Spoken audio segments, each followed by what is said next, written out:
to do a recent reads video, so it's kind of going to be like completely Melanie's right when she finishes the book. She describes the book and she talks to them, but I'm going to do it in 2 parts. So I'm going to do for the clips I have for these last 2 weeks, and then it should be coming up on Wednesday. So I hope you guys enjoy, and I will see you in another clip wearing this shirt because I haven't wrapped up the end of this recent reads. All right, I'll be right back. I read is Love in the Corner Pocket, and it's about Chloe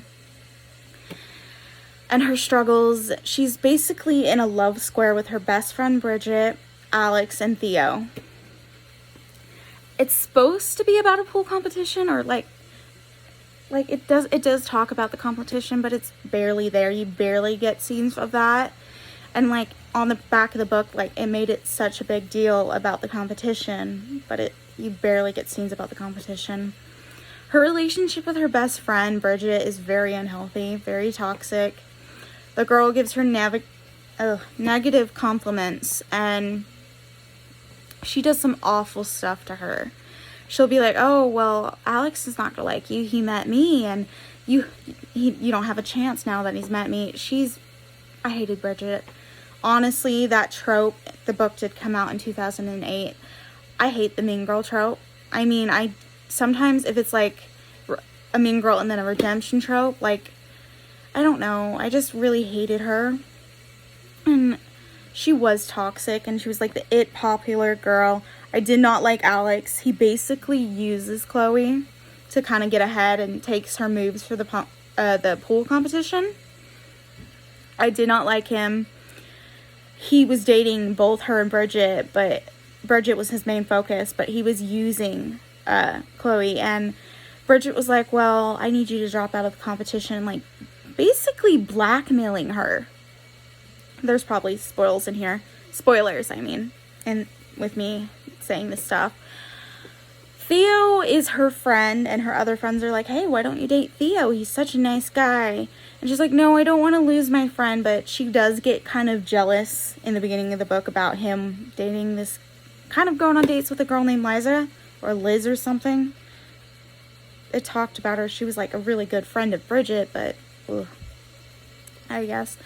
He was good, but he would get mad at her like when they started kind of dating later in the book, and he wouldn't let her finish his sentence, and he would walk away. So that was really kind of annoying. In my vlog, I said I really hope her and Bridget are not friends at the end of this book. She still kind of made excuses for her. And like, she's like, "Well, I don't want to hurt my best friend." And her other friend's like, "Are you sure you were even really friends? Like, maybe you would have," because they were best friends since they were kids. And her best friend's like, "Maybe you were good friends then, but you haven't been in these last couple years. I've watched it. I've watched how she's treated you." And even at the end of the book, when she's doing the competition against Alex, she's like, "Well, I don't want to hurt my best friend. I'm going to try to get her back." That really annoyed me.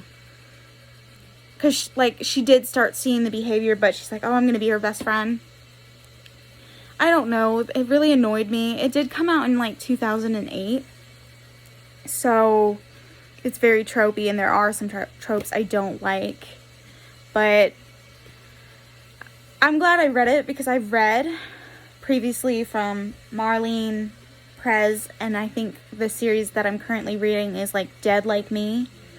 The clip is, the first one in that book is like, Dead is the New Black, and I really enjoyed it, and I gave that 4 stars, and I read the second book last month as well.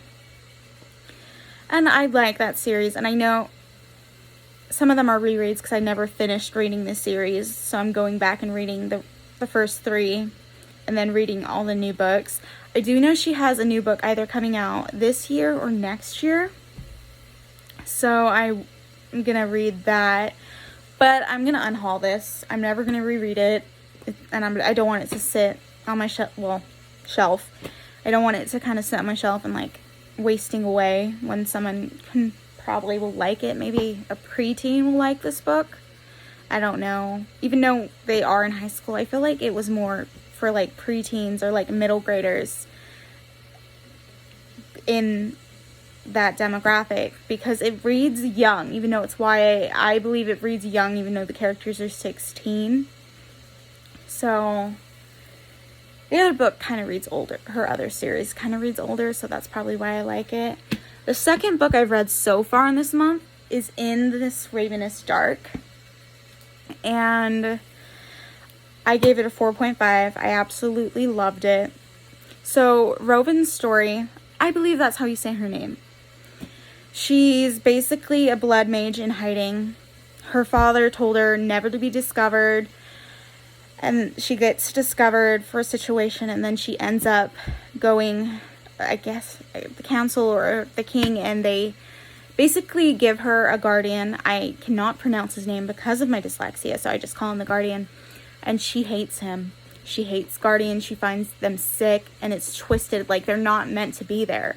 In her view, they're just not meant to be. They're dead. They're gone. Doesn't matter what heroic deed they did, that they should just be blood mages. The people are very scared of blood mages, from what I read. Like, I think you only see the common people, like, the first couple of chapters, and then you just deal with the nobility and royals, the royal family, from there on out. Rovin's angry all the time, which I understand. Her anger is justified to an extent. She doesn't know who to trust. She gets in an arranged marriage with, I don't even remember the crown prince's name. I just kind of skipped over him. I was happy when he died. Spoilers, I mean. I did like Lydia. She struggled with the path that was set in front of her, and she struggled with her relationship with her father and her brother. Her younger sister and her relationship was really great. It was nice to see. She is a fighter, but at some extent, she's in a position where she doesn't know what to do. That she wants to escape this city. She does not want to be here. She does not want to be in the royal family. So, and then there's Joppa. He's a side character, but I love them. Well, it's not a he, it's they. I loved them. They were amazing.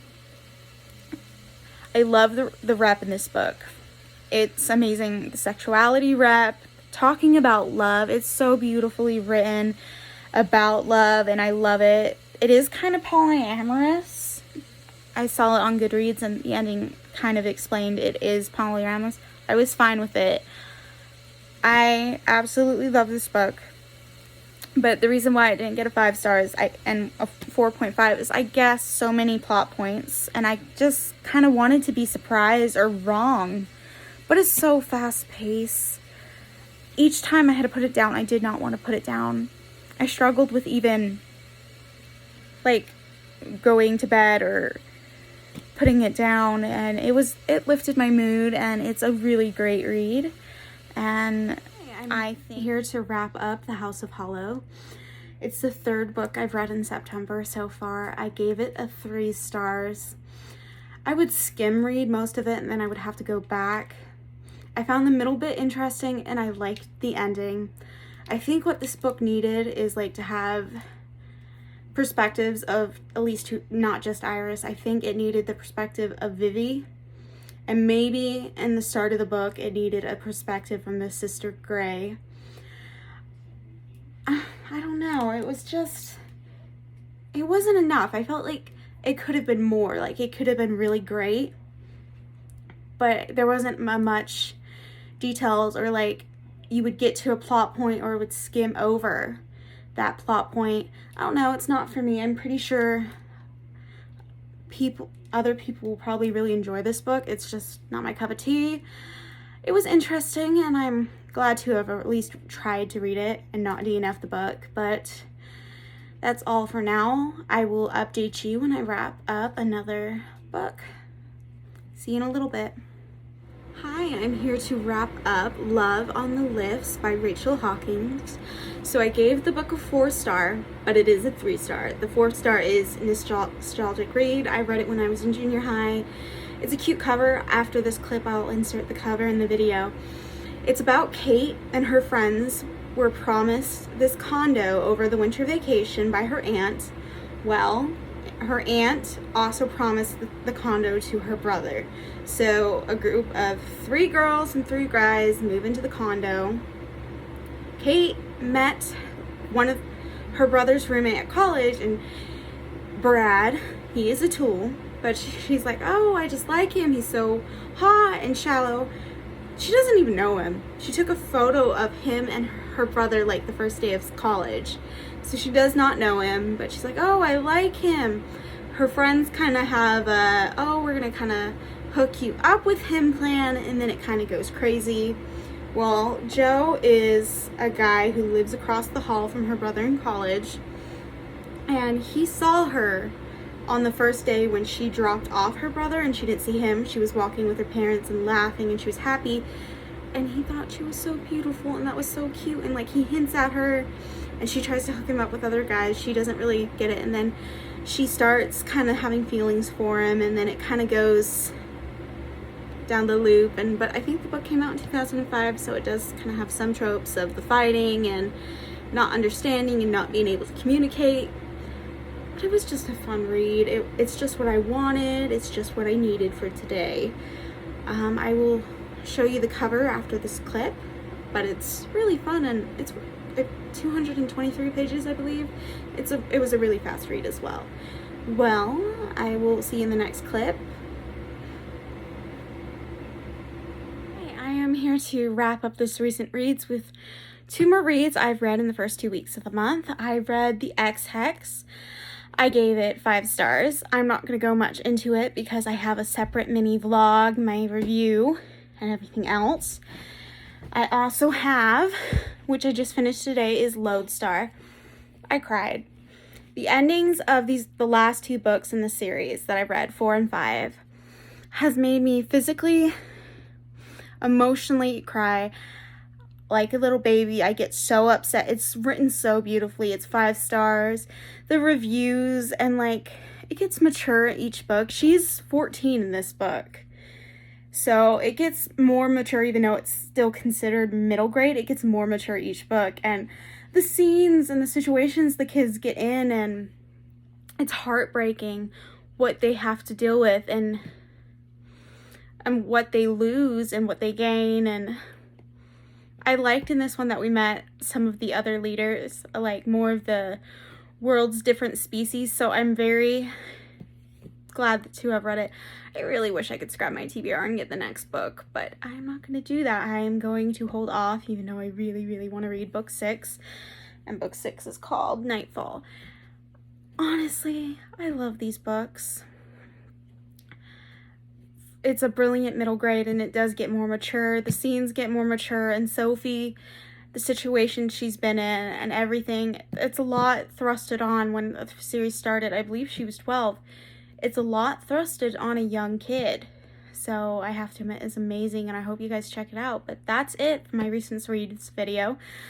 I did wrap-ups of each books I read over 2 weeks. I think well, it really wasn't 2 weeks, but because I started on Wednesday last week I started last week when I read a book. I just wrapped it up. And that's what I think I'm going to continue doing. That way, when I do my recent reads, I just do it 2 per month. I don't know. I think you'll probably see the next one probably in October. That's what I'm thinking. But right now, this is my first one, and I hope editing is not that hard.